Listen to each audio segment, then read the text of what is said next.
La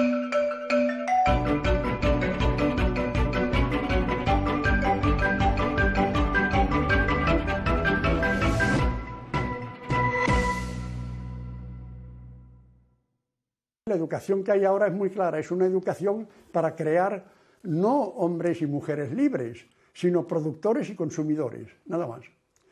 En cuanto el niño empieza a hablar, o de 3 meses, 3 años, jardín de infancia o la escuela primaria o lo que sea, empiezan a indoctrinarle, a enseñarle el pensamiento único, a enseñarle el dogma, no a pensar por su cuenta, no a reaccionar ante lo que ve, no, que se aprenda la doctrina oficial.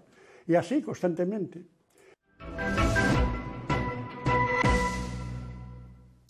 Buenas tardes a todas y a todas y bienvenidos y bienvenidas a ECO, una vez más, una tarde más, aquí intentando elaborar este programa. Ya sabéis, desde hace 11 programas llevamos esta temporada hablando de economía, pero no de economía desde ese lenguaje obtruso y que apenas entienden unos pocos arcanos, no. Nosotros queremos hablar de la economía de la gente, de los problemas que afectan a la gente. Llevamos, como decíamos, 11 programas haciendo con gran esfuerzo este programa. Gracias a Temex, a la televisión social, gracias a Econonuestra y gracias a Público TV, que nos provee de la plataforma, y de los compañeros que están detrás de los mandos, que son unos verdaderos genios y que nos permiten traeros todos los días o cada 2 lunes este programa. Hoy hemos empezado con José Luis San Pedro, un gran pensador que nos hablaba de la educación y de la doctrina, que al final es como se resume eso que llamamos educación.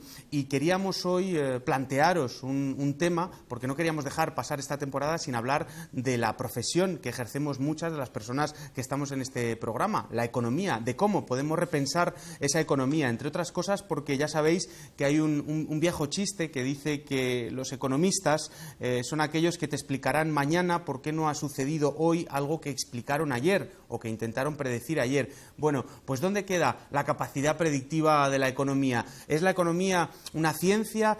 ¿Permite, entre otras cosas, predecir qué es lo que va a pasar en el futuro? Y esto lo preguntamos porque la crisis económica que se desató en el 2007 ha dejado encima de la mesa una cosa muy clara, y es que los fundamentos de la economía convencional son extremadamente débiles. No tenían capacidad, la economía ortodoxa, la economía neoliberal, la que se enseña en la mayor parte de las universidades, no tenía capacidad de analizar los elementos que estaban ocurriendo y que nos permitían pues interpretar esta crisis económica. Bien, nosotros queremos hoy saber qué hay más allá de esa economía convencional, saber qué hay más allá de ese homo economicus que se enseñan en todas las facultades.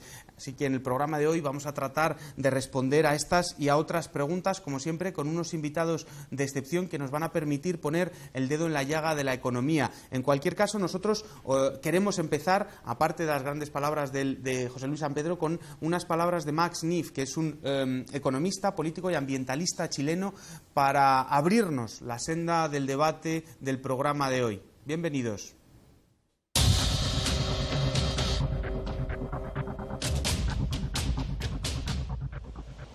No podemos esperar ni pretender un cambio si no cambia la universidad. A mi juicio, en esta circunstancia, la institución de mayor responsabilidad en el mundo en este momento es la universidad. Y en la medida que la universidad no sea capaz de cambiar y reestructurar la enseñanza de la economía, no hay esperanza.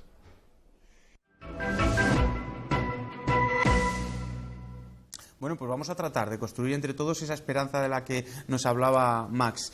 Tenemos, como os decíamos, unos invitados de lujo. En primer lugar, quería presentaros a Fernando Esteve, profesor titular de la Facultad de Ciencias Económicas de la Universidad Autónoma de Madrid. Bienvenido, Fernando, y gracias por estar con nosotros.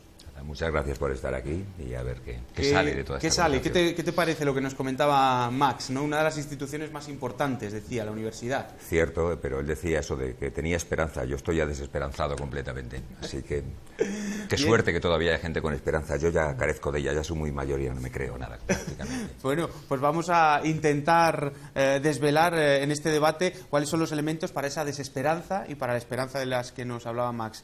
También tenemos a David Trillo, profesor de Economía de la Universidad Rey Juan Carlos y miembro de Econonuestra. Bienvenido y muchas gracias.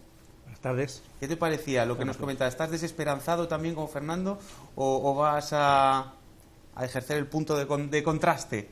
Bueno, pues hay una cierta desesperanza, además comprensible, pero yo sí que creo que pueden cambiar las cosas desde la actitud de los profesores. O sea, es difícil conseguir un cambio global, pero es posible conseguir cambios parciales. Y hay que, hombre, yo creo que, además Fernando, que fue profesor mío, y decir que lo llevo con gran orgullo, ¿no? Porque me enseñó algo distinto a lo que se enseñaba en el resto de la carrera en la autónoma, pues era parte de ese proceso en ese momento, y supongo que mantiene esa vocación, que yo creo que es lo que debemos mantener los docentes y los que creemos que hay una economía diferente a la economía convencional. En cualquier caso, es un tema muy abierto que veremos cómo se desarrolla a lo largo del debate. Bueno, vamos a ello. También quería presentaros a Rafael Padilla, profesor de Economía de la Universidad Complutense de Madrid. Muchas gracias y bienvenido. Vale, gracias. ¿Y qué te parece lo que nos decía el profesor Max Neff? Una de las instituciones más importantes, genera o insufla o debería ser un templo del conocimiento y del debate. ¿Qué te parece? No sé, son palabras un poco grandilocuentes para ¿verdad? mí. Yo llevo toda la vida en la universidad y creo que habría que hacer a lo mejor cosas más pequeñitas, pero que luego eso a la larga puede acabar siendo útil, ¿no? Claro. Y una de ellas a lo mejor sería fomentar la curiosidad intelectual en la gente, ¿no? El pensamiento crítico. Bueno, eso habría que ver qué es, ¿no? Porque yo creo que pensar es muy difícil. Yo normalmente no pienso, simplemente remuevo las cosas que tengo en el cerebro. O sea, ya si piensas, ya eres crítico. Claro. No, pero el tratar de fomentar la curiosidad en la gente intelectual, yo creo que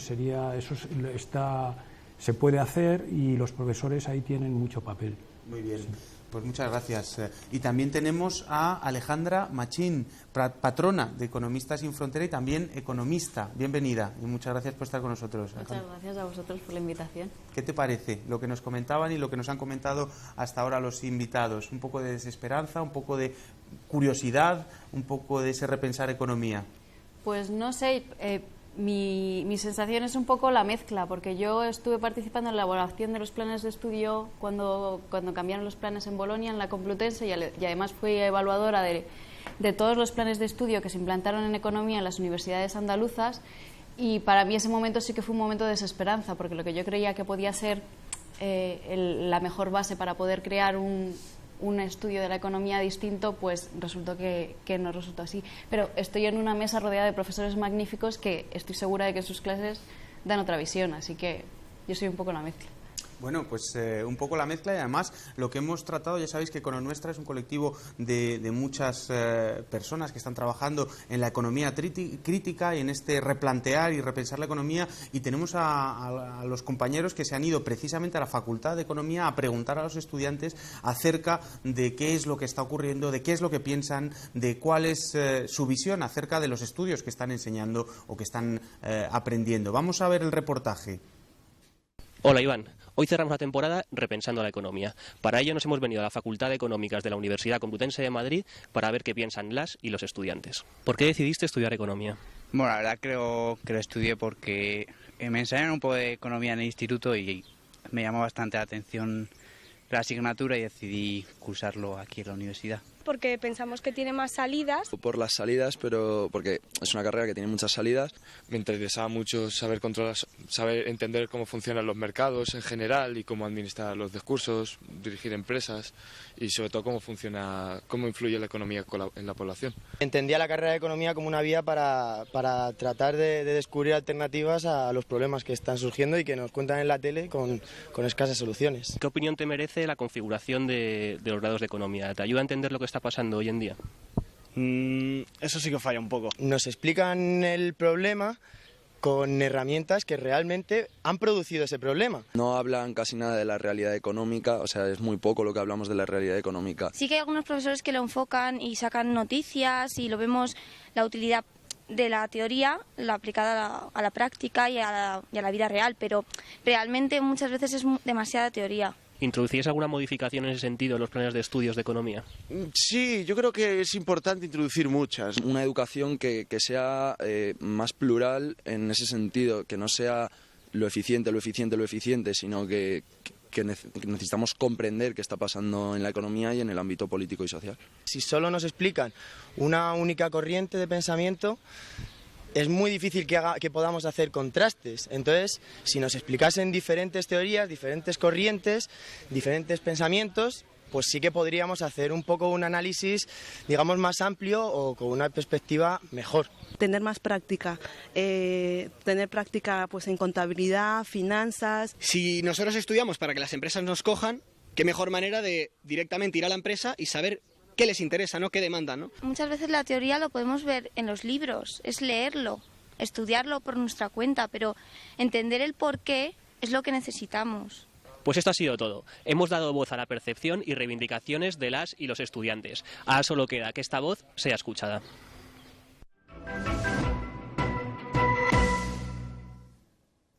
Bueno, pues nos lo han dicho, yo creo que se destilaba en todas las opiniones una crítica a ese monocromatismo, a ese monocolor de la economía que se enseña en las universidades. Fernando, ¿qué nos puedes decir al respecto?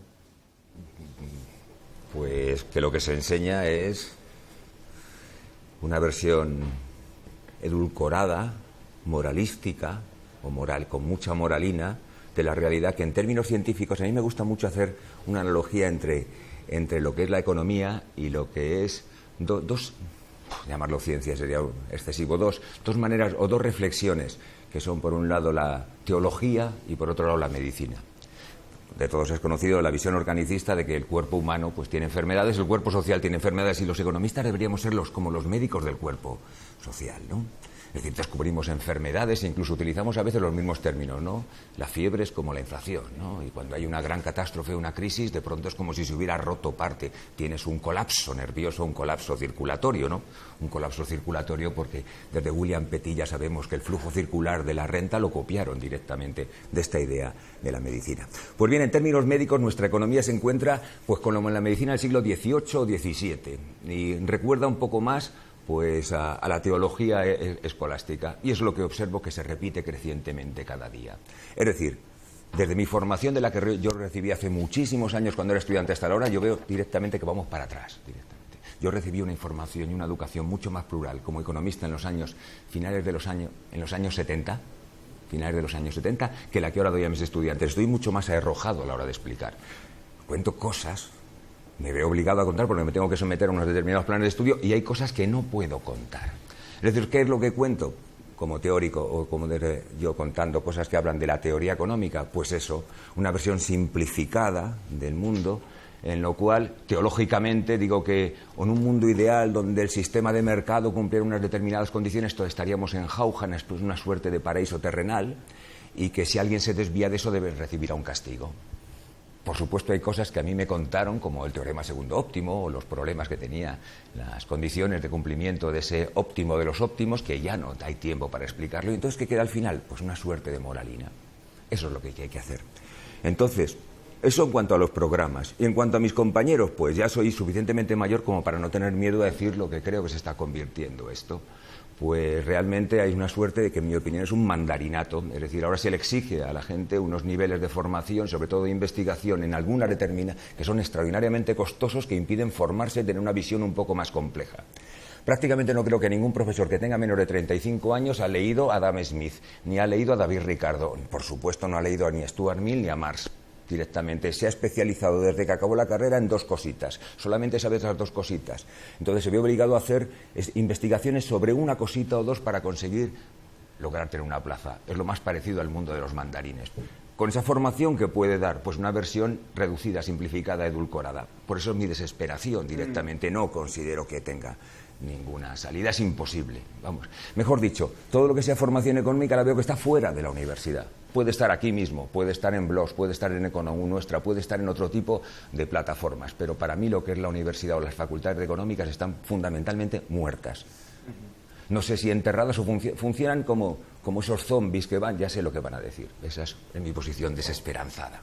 Bueno, pues una panorámica, desesperanzada, porque como todo, ya nos decía Hegel, hay elementos en la dialéctica, también en los problemas que está señalando, de la parte de la solución. Lo que nos estabas comentando es que se enseña dentro de la economía una parte muy pequeñita del pensamiento económico.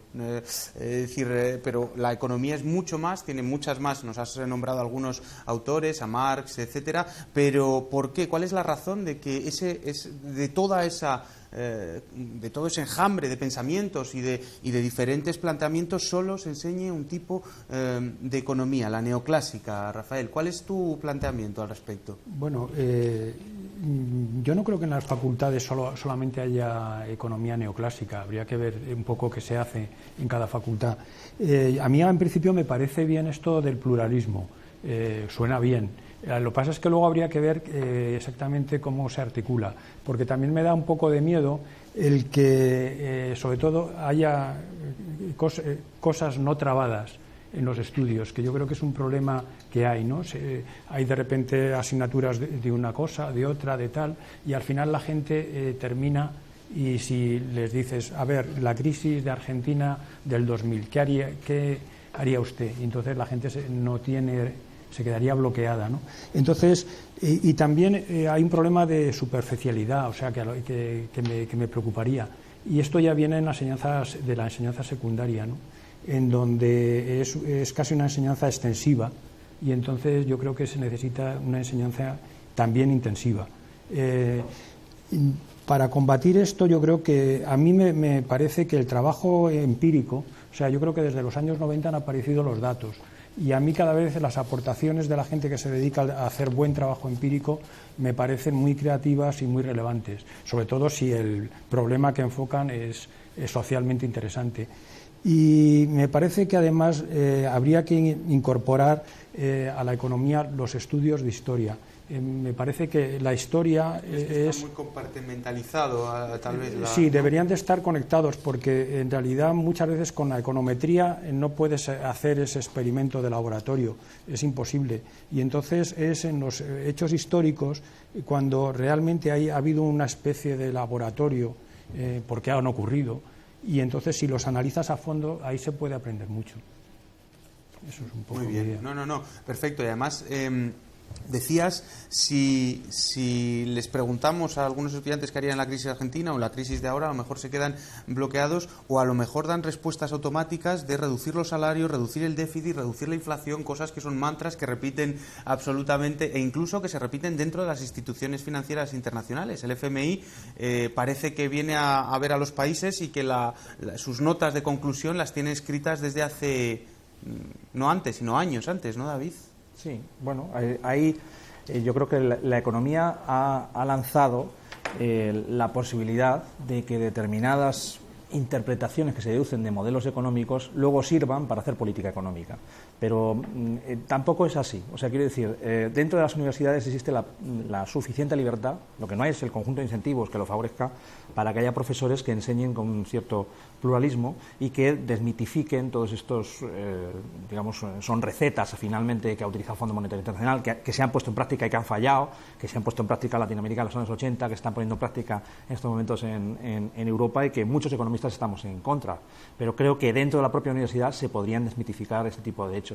Hay como dos tipos de profesores, y aquí me permito cierta radicalidad como Fernando, que sería el profesor que de forma interesada cree en esos modelos porque se siente cómodo con ellos, y luego están los, yo podría decirlo entre comillas, lógicamente por no insultar a la profesión, los tontos útiles, en el sentido de que han trabajado los modelos y están convencidos de que son ciertos y que les funcionan y que la realidad se podría explicar con ellos, etcétera. En ese sentido, yo creo que con unos y con otros se crea un cuerpo suficiente para que al final las recetas se expandan y llegue a los medios, etcétera. Pero que todo eso se puede combatir también en la universidad. La economía heterodoxa requiere más trabajo, ¿no? Porque quiero decir, la mayor parte de los manuales son neoclásicos. Entonces, coger un manual y empezar a enseñar, claro, si los manuales prácticamente todos son de economía neoclásica, encontrar un manual o realizar una asignatura heterodoxa requiere de encontrar muchos manuales, diferentes fuentes, trabajarlo mucho más. Es más fácil, es decir, incentivan más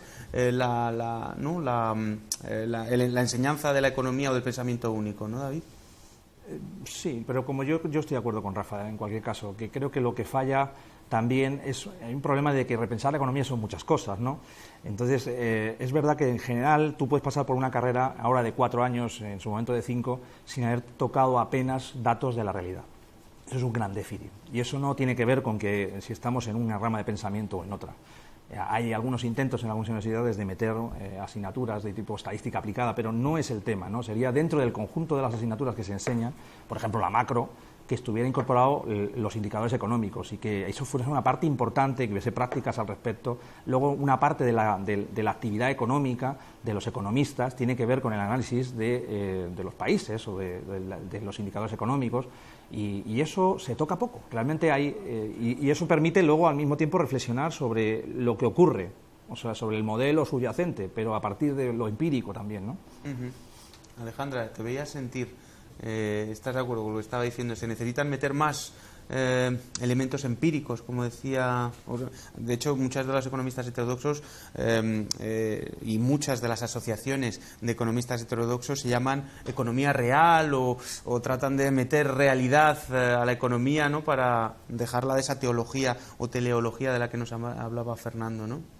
No sé, yo es que a veces me sentí muy identificada con los estudiantes con los que hablaban. Hay muchos que decían que estaban en la facultad y no les enseñaban más que teoría, pero que a la hora de interpretar la realidad se veían un poco huérfanos. Y pasa cuando luego pasas al mercado laboral, en realidad. Te das cuenta de que has estudiado un montón de cosas muy teóricas y que no te han enseñado a ponerlas en práctica. Y todo lo que indicaba David de poder integrar los análisis macroeconómicos de la manera que él lo contaba y al mismo tiempo el poder hacer otra pedagogía dentro de los planes de estudio, a lo mejor podría ser una solución en ese sentido, ¿no? Pues vamos a hablar además porque tenemos una conexión por Skype con una compañera de lo que se llama post-crash o de... una entrevista con Andrea Cabañero, que es miembro de Post-Crash Barcelona, y la tenemos en directo. Vamos a intentar hablar con ella. Hola, ¿qué tal, Andrea? ¿Cómo estás? Hola, buenas tardes. Muy bien. Muchas gracias por estar con nosotros. Encantada de estar aquí. No sé si has estado escuchando un poco el programa, si has tenido oportunidad de escuchar el reportaje que nos han hecho Dani y Enar de los estudiantes en la Facultad de Economía, si te has sentido identificada, como decía Alejandra. Lo he escuchado todo y sí, realmente me he sentido plenamente identificada con los comentarios que se han ido haciendo. Bueno, además nos comentaban, acabas de terminar la carrera, ¿qué sensación te ha dejado al respecto de la capacidad, que los conocimientos que que has aprendido en la carrera para interpretar la realidad económica y los fenómenos económicos que vemos o que vivimos día a día? Bueno, pues muy en la línea de lo que se ha ido comentando. Realmente es verdad que lo que como estudiantes se nos enseña es a resolver unos modelos, básicamente, basados en unos supuestos bastante reales, supuestos como, por ejemplo, la racionalidad de los consumidores, el funcionamiento perfecto de los mercados, unos agentes que son teóricamente totalmente individualistas, y bueno, que a partir de estos modelos, los cuales son matemáticamente muy complejos, se llegan a equilibrios perfectos. Entonces, la carrera ha tenido como punto fundamental esta idea, la cual, a partir del momento que los supuestos que basan estos modelos ya de por sí son sobresimplificadores e incluso irreales, pues obviamente todo lo que de ellos se deriva está bastante alejado de la realidad económica, que es la que muchos de nosotros pretendemos entender cuando venimos a estudiar economía. Claro. Tú eres miembro del Post-Crash Barcelona. ¿Nos puedes comentar un poquito cuál es la actividad, qué es esta asociación y qué es lo que hacéis? Sí, Post-Crash Barcelona nace ahora un poco más de un año y medio. Es un colectivo de estudiantes de economía de distintas edades, desde los que empiezan hasta los que ahora están haciendo doctorados. Somos estudiantes que de alguna forma hemos todos venido a estudiar economía para entender realmente cómo funciona el sistema, de cuáles son los orígenes, las causas de los problemas que aquejan un poco el mundo hoy en día y también que han derivado en la crisis actual. Veníamos a buscar estas respuestas en la carrera y vimos que no las estábamos encontrando, de modo que, bueno, bajo la desilusión o la decepción de esta falta de respuestas, pues decidimos que conformistas tampoco queríamos ser, que esperanza teníamos mucha, y empezamos a organizarnos pues para montar conferencias, debates, para invitar a personas, académicos, que no tenían el espacio justamente de hablar de todas estas teorías en clase, pero que había mucho que decir. Así que nosotros lo que hacemos es facilitar el espacio, invitar a estudiantes a que puedan, digamos, aprender sobre todas estas teorías, sobre este conocimiento que no recibimos en clase y que creemos que es imprescindible. Entonces, por una parte estamos haciendo estas conferencias y estos debates para el público, digamos, para la facultad, los estudiantes en general, pero también para nosotros mismos, porque nosotros somos los primeros que, del no ser por haber leído, visto documentales, etcétera, pues tampoco tendríamos mucha idea más de lo que, bueno, de lo que se ha ido comentando. Claro. Y además esto se inscribe dentro de esta necesidad que los estudiantes, que lejos de normalmente tenemos la visión de los estudiantes llegan a la clase y simplemente reciben inputs de los profesores, no, vosotros estáis exigiendo un incremento del pluralismo, es decir, de lo que se enseña dentro de las universidades, que se modifique, ¿no? Y estáis dentro también de este movimiento por el incremento el pluralismo dentro de la economía. No exigís que se enseñe un tipo de economía u otro, sino que se incrementen los enfoques y, por lo tanto, la capacidad de análisis crítico, ¿no? Exacto, o sea, la línea del mayor pluralismo en la enseñanza de la economía va en 3 líneas. Por una parte estamos pidiendo un pluralismo de teorías económicas, o sea, la escuela neoclásica evidentemente esto es economía, pero es que es tan solo una de las varias escuelas que hay. También hay la escuela austríaca, keynesiana, marxista, feminista, ecológica, y todas esas también son economía igual que la escuela neoclásica. Entonces lo que pedimos no es anti nada, no estamos anti nada, tampoco estamos anti la enseñanza de la escuela neoclásica. Lo que estamos pidiendo justamente es un mayor pluralismo para poder analizar críticamente la realidad a través de varias perspectivas. Entonces, esto por una parte. También estamos pidiendo pluralismo en el sentido metodológico, es decir, evidentemente el enfoque matemático es imprescindible como economistas, pero también es verdad que un exceso de este método te lleva a modelos abstractos, alejados de la realidad, y lo que estamos pidiendo también es el método, bueno, poder estar más cerca de un método que esté más cerca de entender la realidad de a pie, es decir, a través del método experimental, por poner un ejemplo. Y el tercer tipo de pluralismo que estamos pidiendo es el interdisciplinar, es decir, la economía es una ciencia social, que como tal, pues en ella también hay sociología, hay filosofía, hay historia, hay antropología. Entonces, entendemos que la economía, a partir del momento que es una ciencia social, está interconectada con todas las demás. Entonces, cuando llega el momento de analizar o intentar comprender un hecho económico, estos no están directamente conectados pues de una realidad económica, social y cultural, y que como tal, para poder analizar en profundidad ese hecho en cuestión, hay que tener también una mínima noción de todo lo que hay alrededor de ese hecho en cuestión. Entonces, esa es la tercera línea, pluralismo de disciplinas, digamos. No, pues, entonces, defendiendo esta forma de pluralismo, pues trabajamos en a través, organizando conferencias y debates, etcétera, para promover todo este conocimiento. Muy bien. No, pues es estupenda la iniciativa. Yo animo a todo el mundo a que se intente informar acerca de esta iniciativa y participar, por supuesto, en ella. Y quería, antes de terminar la conversación, preguntarte acerca de un informe que estáis preparando, creo, acerca de los planes de estudio de las de las universidades españolas y que publicaréis dentro de poco. No sé si nos puedes avanzar a alguna de las conclusiones, o va a ser un spoiler, o nos puedes dar algunas conclusiones. Sí, pues el informe que estamos realizando, de hecho, forma parte de un proyecto que va más global, de una iniciativa de estudiantes que también están pidiendo un mayor pluralismo en la economía a nivel internacional. Entonces, desde Postcrash Barcelona estamos haciendo este estudio a nivel español. Lo que estamos haciendo es analizar los 45 grados que se imparten de economía en todas las universidades españolas, tanto público como privadas, cómo se enseña la economía realmente, es decir, qué tipo de asignaturas tienen más peso en los planes docentes, que por lo tanto influyen más a los estudiantes, cómo se plantean las ideas en esas asignaturas, digamos, y entonces a partir de aquí, bueno, el informe, digamos, tiene una parte cuantitativa en la que se trata de hacer una fotografía de así se enseña la economía a nivel español, y entonces una parte cualitativa que lo que quiere es analizar la bibliografía que estas asignaturas usan y que incluyen las ideas que son transmitidas a los estudiantes.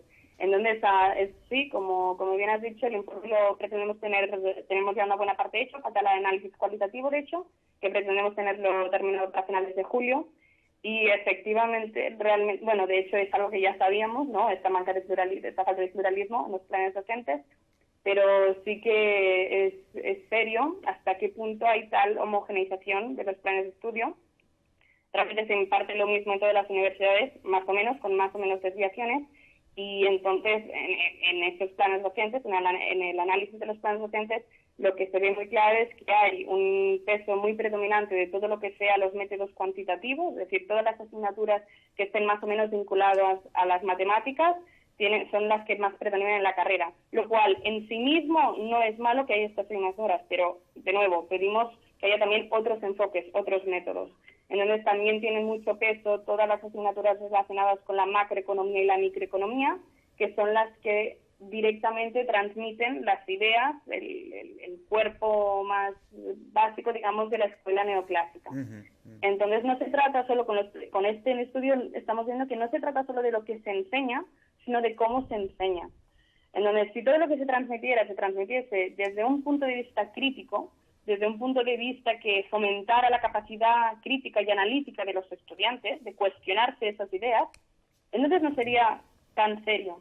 Pero ese es el tema, es decir, de pensamiento crítico, de cuestionarnos esas ideas, de sus limitaciones, de eso hay bien poco. Y ahí es donde hay un gran problema, creemos. Muy bien. Pues muchísimas gracias por esta visión, Andrea. Yo creo que nos has dejado elementos de debate en la mesa, de muchísimos, y que vamos a poder dinamizar un poco este espacio. Muchísimas gracias, ¿eh? Encantada. Un placer. Seguimos en contacto. Encantada. Adiós. Muy bien, pues yo creo que nos ha dejado un montón de cuestiones súper interesantes, metodológicas. En fin, Fernando, no sé, a mí me gustaría hablar un poquito acerca de nos hablaba de los métodos cuantitativos, ¿no? Y es verdad que ha habido una cuantitativización de la economía en los últimos años, lo cual nos decía, no es malo, claro, no es malo en general, el problema es que parece que se utiliza la matemática como coartada para imponer una agenda política, es decir, para dar un aspecto de cientifismo, de científico a algunas conclusiones que, en fin, que son planteamientos políticos directamente, no son conclusiones que se deriven de una ciencia social aséptica, ¿no? Lo primero, antes de nada, es felicitar a Andrea. Vamos, ¿sabes? Ha acabado su grado de economía y debe haber acabado perfectamente porque, vamos, ha sido con una precisión y una claridad envidiable para hablar delante de una cámara que siempre impone mucho. Vamos, así que mis felicitaciones más fuertes porque ha expuesto ha sacado un montón de cuestiones, intentando ser además suficientemente equilibrada para no meterse con nadie, etcétera, porque uno sabe lo que sabe y más se acaba de acabar el grado. Yo, como ya estoy un poco más dado de vuelta, pues puedo quizá hablar más todavía y meterme más con algunas tendencias que hay. Eso de la cuantitativación, vamos a ver, ¿qué significa eso? Una cosa es matematizar y otra cosa, como acaba de reflejar algunos, decir, buscar datos del mundo real para que vengan. Entonces, la matematización es una cosa, pues es un método y entonces se puede hacer más o menos, pues dependiendo de la capacidad matemática, o buscas un amigo matemático que te ayude a entender las cosas. Tampoco las matemáticas normalmente van a descubrir más allá de lo que han descubierto, o al menos a nivel intuitivo, y puedo coger directamente que el gran objetivo de la pieza central del pensamiento neoclásico, que es dar justificación a la conjetura que Adam Smith elabora en 1776, que es la conjetura de la mano invisible, 2 siglos y medio después consiguen más o menos un teorema que, bueno, con un montón de supuestos matemáticamente demostraría en un mundo ideal, no el mundo smithiano, que la mano invisible funcionaría. Vale, las matemáticas pueden servir mucho para eso. ¿Qué se ha producido con la matematización de la economía? Bueno, pues tiene que ver con eso de la idea que he transmitido inicialmente del mandarinato. Hace muy poco tiempo, creo que son 2 meses, Paul Romer, el autor uno de los creadores de las nuevas teorías del crecimiento, habló de esto, lo llamó Mácines. Emptiness es vacío, Mácines es un vacío lleno de matemáticas. Y se refería a que casi toda la investigación en su campo, que es el campo del crecimiento, en los últimos años hecho por los jóvenes profesores, o simplemente están hechos porque tienen que estar en un proceso de competencia pública o perece.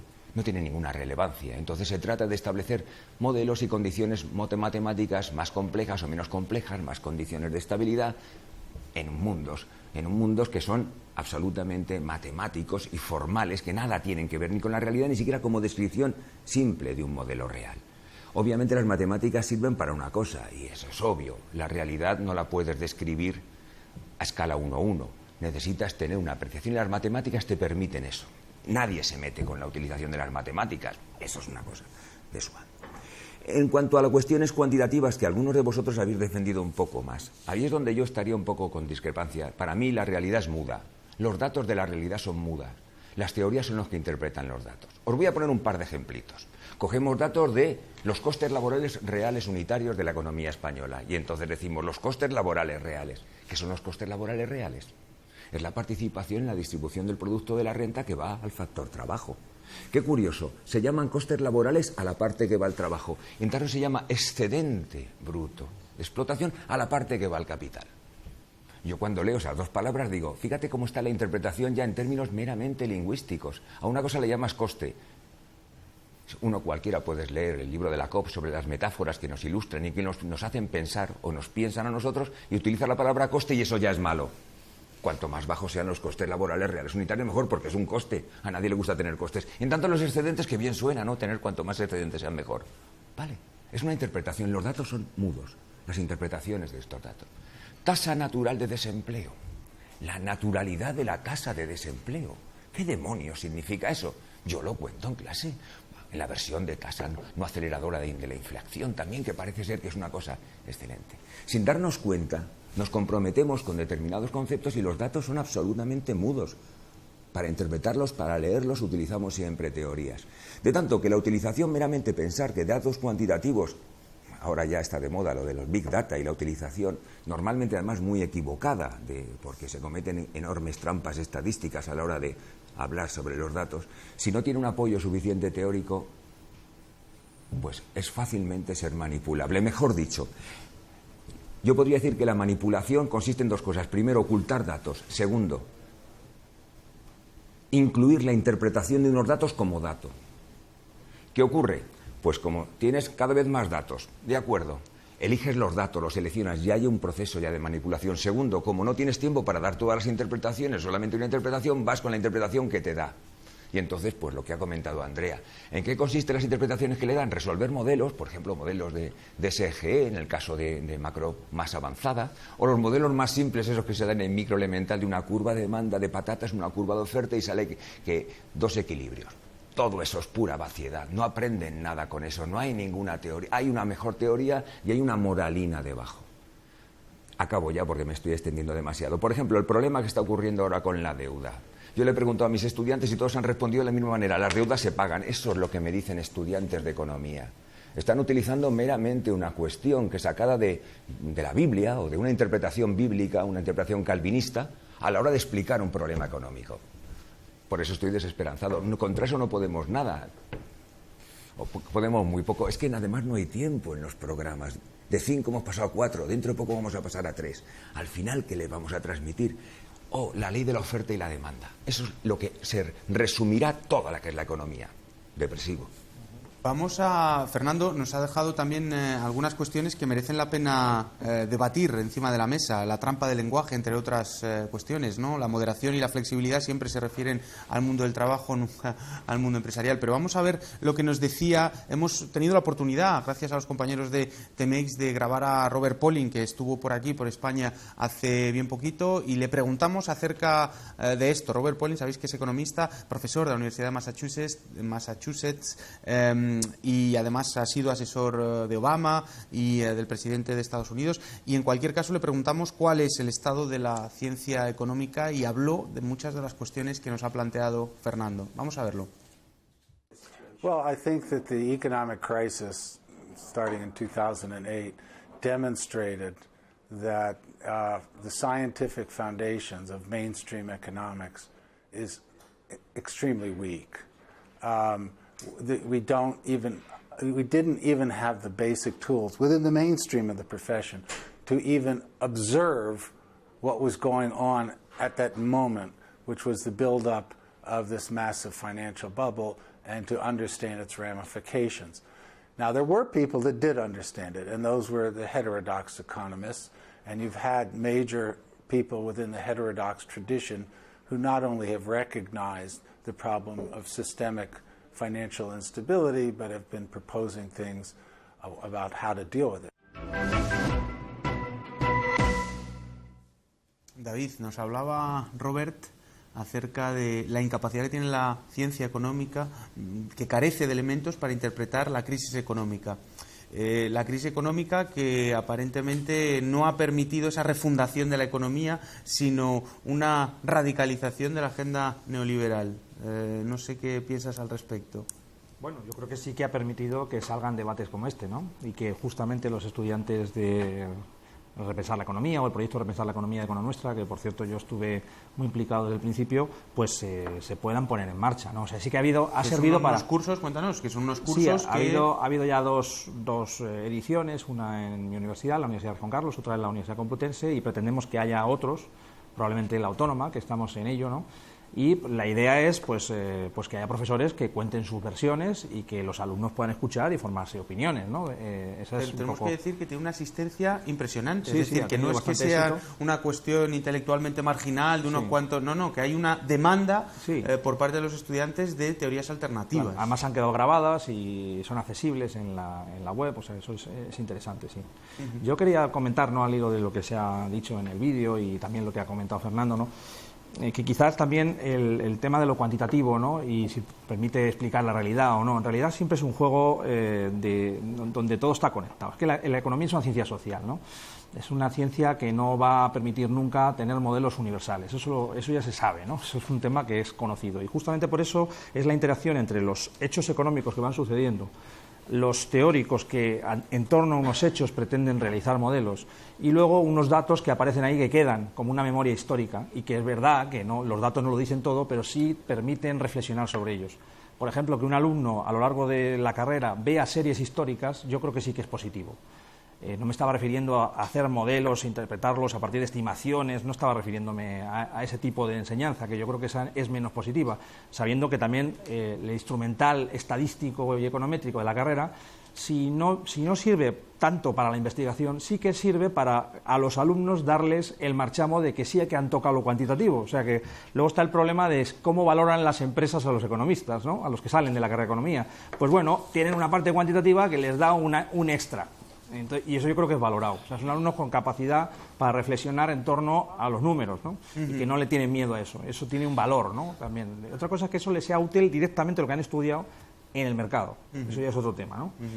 Y luego, respecto a lo que comentabas de si se puede explicar la realidad a partir de lo que se explica en la carrera, pues va a depender mucho de la labor que hagamos nosotros, ¿no?, en la medida que podamos ser más abiertos y más plurales. Sí que hay teorías que explican cómo han surgido las burbujas. Igual los modelos, todos los modelos, en el momento que empiezas a pensar en torno a ellos, son criticables, pero sí está teorizado de alguna manera, ¿no? Lo que ocurre es que cuánto ocupa, si lo da alguien, si lo da en algún momento alguien, el pensamiento de Minsky en la carrera, pues cuánto ocupa respecto al total de la enseñanza de los modelos económicos. Cuán central sea el modelo de Minsky. Hay un problema de costes de oportunidad, es decir, todo se ha instrumentado. Al final es qué porcentaje de economía neoclásica está en el total de la carrera. Y parece ser que, y además la carrera no empezó siendo como es actualmente, ha ido derivando hacia una economía basada en varias micros. Hasta que estaban los 5 años había 4 micros, ahora nos estarán 3 y otras tantas macros, ¿no? Pero la macro que se da, según se va abandonando el curso inicial, que digamos, si el profesor es un poco abierto de miras, pues sí que permite pues dar un elenco amplio, de conectar un poco la historia con el modelo que se está dando. Ese curso de llamémosle principios, que a mí me gusta menos que el curso de economía política, que es lo que yo reclamo como asignatura vital en la carrera, ¿no? Ese curso, que puede ser el que le abra las puertas a los estudiantes, ya según se avanza en la carrera, ya se va convirtiendo en modelos de corte neoclásico, con el gran problema, que esa es mi gran crítica, de que ni siquiera se conecta con el autor que enunció el modelo. O sea, se da enlatado como si fuera esta teoría de la relatividad, ¿no? Rafael, bueno, te he visto asintiendo y a veces negando. Sí. Bueno, primero, la intervención de Andrea me ha gustado mucho, su entusiasmo y su capacidad. Tengo muchos amigos en Barcelona y siempre me ha llamado la atención como que son gente, me parece, como más organizada y como que las cosas, el trabajo se lo toman como más en serio. Entonces, esto de Postcrash sonaba bien. Sí me gustaría decirle a lo que ha dicho Andrea, que de alguna manera identificar técnicas, por ejemplo las matemáticas y la estadística con la economía neoclásica, yo creo que habría que separarlo. Una cosa es que la economía neoclásica haya aprovechado esto para de alguna manera matematizar cosas que son vacías de contenido social, y otra cosa es que no haya que estudiar en matemáticas y estadística. Yo soy partidario de que hay que estudiar matemáticas y estadística. Ahí han trabajado las mejores mentes de la humanidad, ya simplemente estudiarlas es un placer. te arma el cerebro. Vuelvo a decir, la enseñanza secundaria es para mí el Auschwitz de la juventud española, y entonces ahí la gente de alguna manera lo que tiene es como una enseñanza muy extensiva, y esto te permite enseñanza intensiva. Por supuesto que la estadística al final y los datos necesita de un cierto aparato teórico, ¿no? Pero ese aparato teórico no tiene que ser fundamental, o sea, el grueso, ¿no? Luego, de los mantras, también se ha hablado de los mantras, sí me gustaría decir que hay que tener cuidado también porque hay distintos tipos de mantras. También en la izquierda, lo que se llama izquierda o pensamiento crítico, yo veo mucho mantra. También, entonces, o sea, sí, hay que ser crítico, y los mantras, bueno, para la meditación yo prefiero en sánscrito. Bien, y luego sobre la inestabilidad financiera, a mí me parece que por ejemplo, yo soy profesor de macro. Creo que el meter a fondo el funcionamiento de los mercados financieros en el funcionamiento de la macroeconomía, y por ejemplo esto Minsky te da una buena entrada, para mí es fundamental para entender, por ejemplo, esta última crisis. ¿Vale? Bueno, has dejado también algunas cuestiones y que me gustaría preguntarle a Alejandra, pero quería ver antes un vídeo de Robert Pollin acerca de lo que estábamos hablando, ¿no? De la trampa del lenguaje y de cómo, bueno, moderación siempre significa reducción salarial, flexibilidad siempre significa reducción de los derechos laborales, etcétera, etcétera. Vamos a ver lo que nos decía Robert Pollin al respecto de cómo se trata dentro de la economía el mercado de trabajo. Similarly, I would say, one of the arguments, mainstream arguments with respect to unemployment, is that unemployment is due to what we call labor market rigidities. That's a euphemism to say social protections that help ordinary people. And the mainstream economics has said you need to get rid of those because they cost too much, and that's driving up the cost of hiring workers, and so you need to get rid of that. But again, the evidence, there is never any foundation in evidence, and heterodox economists have been demonstrating that now for at least a decade or two. Bueno, nos decía Robert, dice, no hay evidencia empírica de algunos de los mantras que sostiene la economía ortodoxa. Alejandra. Sí, no sé, yo el principal problema que veo con estos mantras es que no se quedan solo en la universidad. O sea, que han impregnado la sociedad completamente a través de los medios de comunicación y a través de las personas que hacen y de las instituciones que hacen política económica. Yo he tenido el placer de estar en dos instituciones muy distintas que se dedicaban a hacer esto. Una fue el Banco de España y la otra fue la CEPAL de las Naciones Unidas. Y son enfoques completamente distintos, pero lo que aprendes es que las matemáticas y la econometría en general tienen un peso muy importante a la hora de modelar, pero que cada uno utiliza distintas teorías económicas para interpretar esos datos o para interpretar esos modelos. Entonces yo he tenido la oportunidad de ver eso y de ver la riqueza de todo eso, pero cuando llego aquí a España y empiezo a escuchar los medios de comunicación, empiezo a escuchar cómo se comunican nuestros políticos, en realidad veo que nos están dando continuamente solamente una parte de una visión, solamente un camino, solamente una trayectoria, ni siquiera están abiertos a que pudiera existir cualquier otro tipo de interpretación distinta a la suya. Y los ciudadanos en general, mezclado con los datos, tragan muy bien estos argumentos, porque parece que son solventes, parece que son científicos, parece que son verdaderos. Los disfrazan de una manera, a través de estos métodos cuantitativos que hemos hablado, los disfrazan de tal manera que parece que no hubiera ninguna alternativa y que todos los mantras que nos cuentan son verdaderos. O sea, yo creo que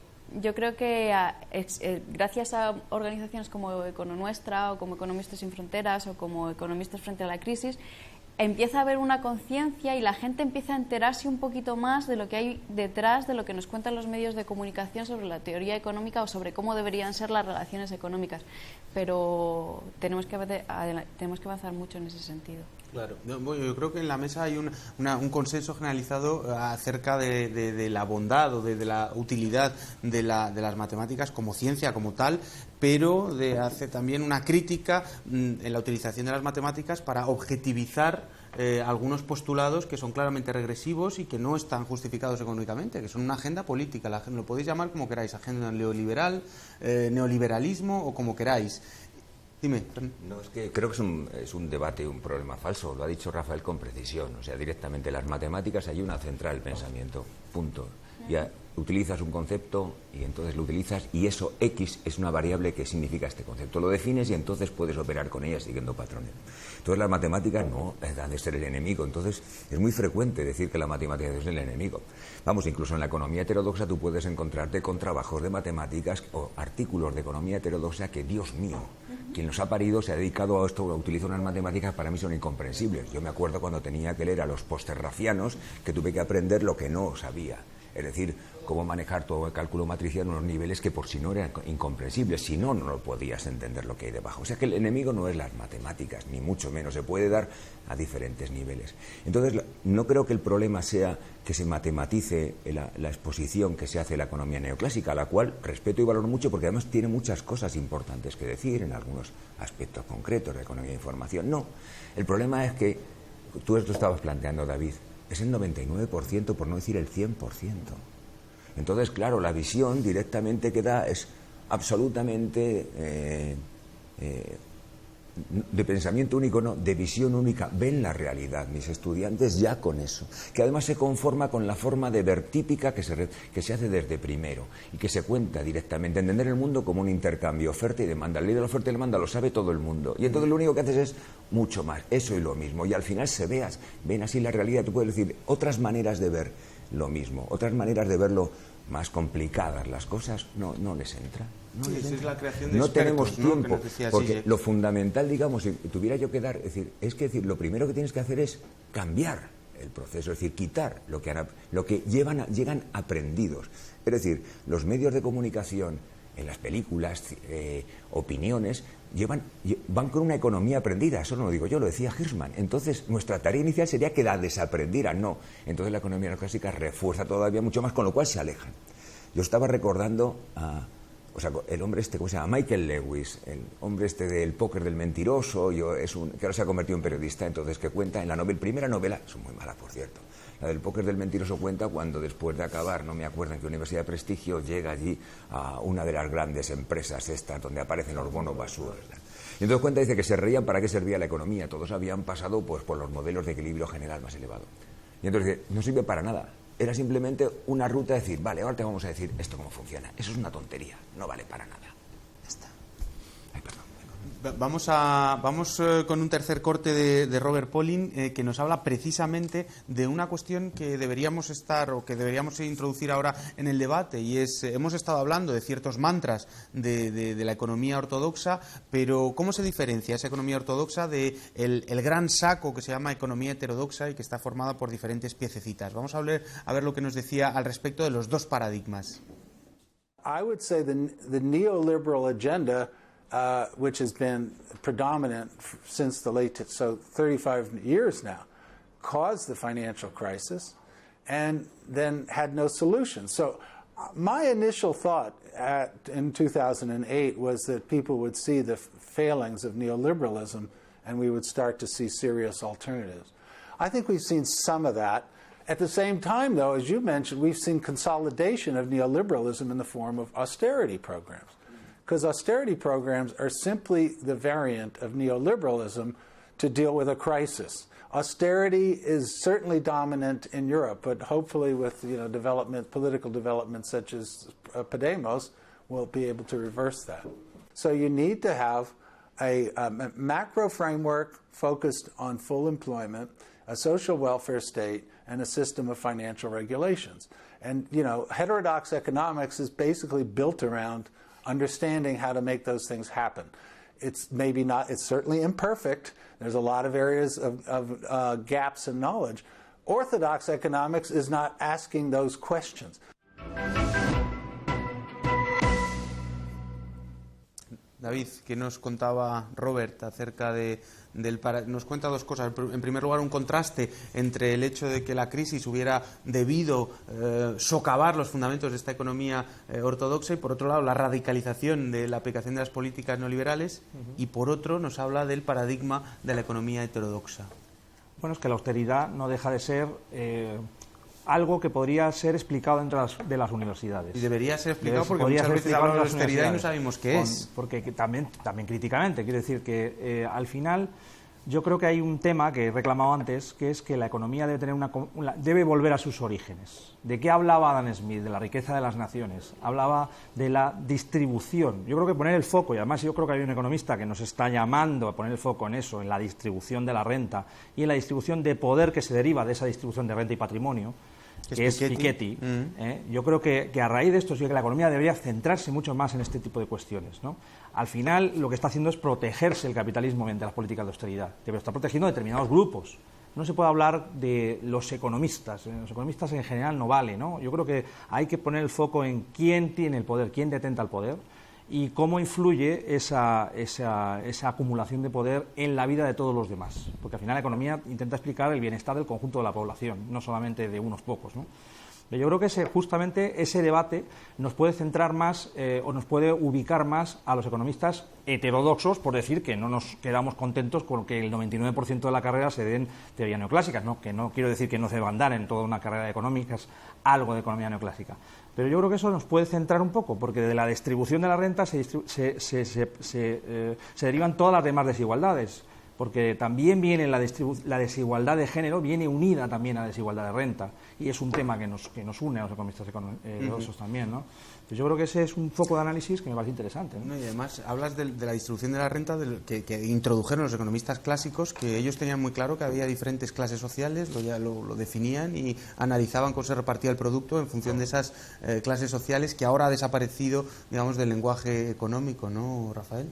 Sí, bueno, yo en el vídeo de Polin, ¿no? Sí. He visto, curiosamente, ha relacionado austeridad con neoliberalismo o mainstream, pero curiosamente yo lo que quería hacer ver es que hicieron una encuesta en Estados Unidos, la Asociación Americana de Economistas, creo, y el 98% de la asociación, que no es precisamente de izquierdas, pues estaba en contra de eso de la austeridad, ¿no? O sea, y simplemente la austeridad, por ejemplo, en Europa se ha impuesto, a pesar de que a lo mejor la mayoría de los economistas, incluso de derechas, piensan que aquello es una locura. ¿Qué quiere decir esto? Pues que a lo mejor los economistas no somos tan importantes, o sea, hay intereses políticos en juego. En Estados Unidos parece que de vez en cuando les hacen caso a algún economista, en Europa yo creo que no les hacen caso a nadie.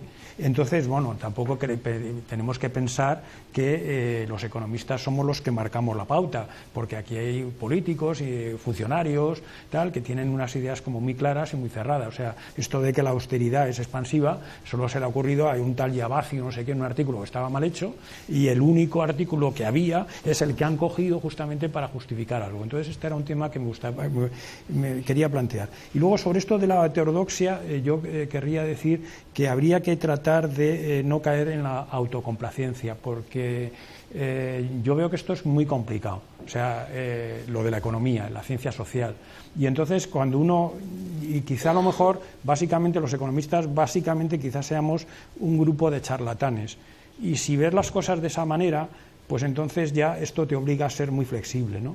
Porque yo, por ejemplo, no voy a ser muy flexible en discutir cuántos son 2 y 2. O sea, no voy a estar aquí perdiendo el tiempo si son 3 con tal. Ahora, si hay algo de lo que me doy cuenta que no sé, estaría muy dispuesto a aprender y a ser muy flexible. Y a veces en las líneas heterodoxas hay gente muy, muy rígida.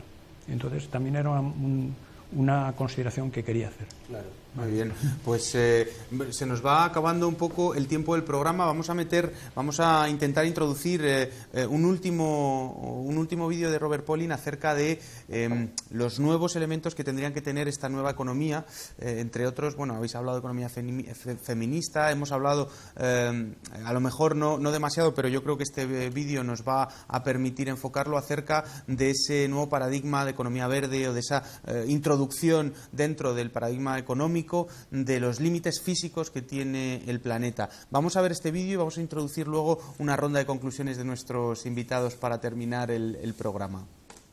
If you take climate science seriously, we have to make dramatic cuts in greenhouse gas emissions, in particular CO2 emissions, dramatic cuts within the next 20 years, 30 years, and we have to start right now. Otherwise, if you take climate science seriously, we're staring in the face of an ecological catastrophe.